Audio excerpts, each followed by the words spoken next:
Torrential rain hammered down across the levee plateau, leaving the grass flush against the ground as the vegetation yielded to the weight of countless droplets. A flickering lantern was raised up high, its carrier draped in a woolen cloak. The heavy fabric was dark to the point of merging the young man with his lightless surroundings, and, notwithstanding the tiny flame in his aged oil lamp, he stood nigh invisible. The rust-spotted metal rattled as the young man jolted into a shiver. Regardless of the warmth returned by his layered clothing, he felt terribly cold, left awaiting his master under such harsh conditions. His knees weakened beneath him, yet he refused to let them buckle. The day had been bad enough. It didn't need to be further worsened by him sprawling onto the mud and grass. Another shudder shot through him, but this time the emotion was much stronger. Keeping the flickering lantern elevated, its flame struggling against the building gales, he squinted into the darkness before him. A set of pearly white teeth suddenly shone only paces away from him.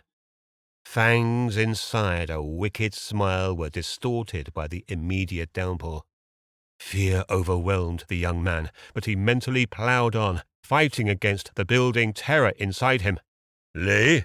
asked a dark, rumbling voice, a touch of surprise hinted by the question. The towering figure stood unmoving before him, pending his reply. "Yes, Your Highness. I have been awaiting your return." For the best part of an hour, in fact, Lee had stood ready to receive the returning patriarch. "Why?"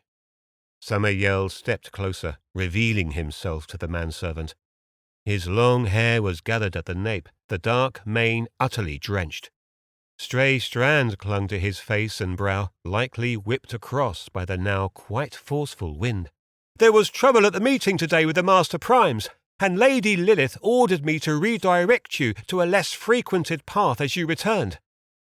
Samael's grin, which had once mocked Lee's initial flight response in the wake of his homecoming, now twisted into a snarl, the expression accompanied by a matching rumble.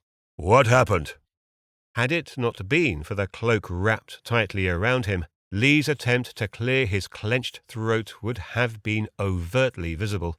"Lady Anaya will, inform you upon arrival." The growl from Samael only heightened, uncomfortably distinct through the thunderous rain. "Very well," he spat out, rolling his hand to urge Lee on. "Get on with it, then. Lead the way." Lee mouthed a word of apology before skulking away alongside the surrounding wall of the city of Fard.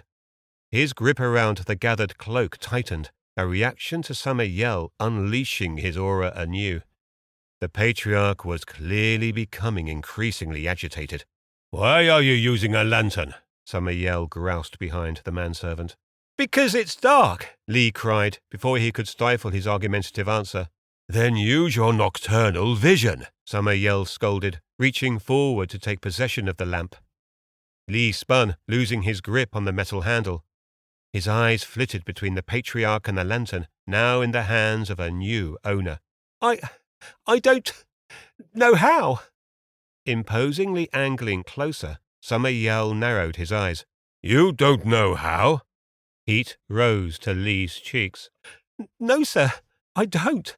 I have always thought I might just lack the ability, that my eyes simply can't perform correctly."